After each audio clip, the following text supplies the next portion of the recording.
Искам да кажа, че днес се возихме на всеки съоръжения. От кое? Кажи де! Казвай. Включително кое?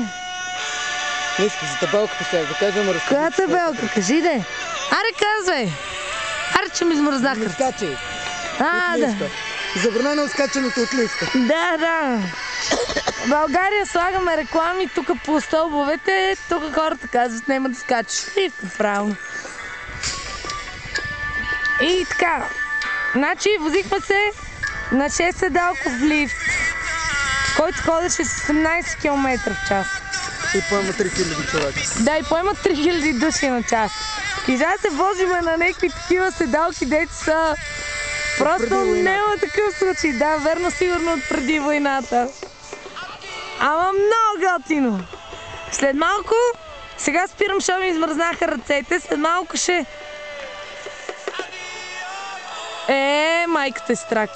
Обаче, знаете ли как не ме е страх? Ама изобщо. След малко на обрушалото там ще пусна пак да записвам и ще видите колко е готино. Как правиме лев завой със седалките. Айде, аут!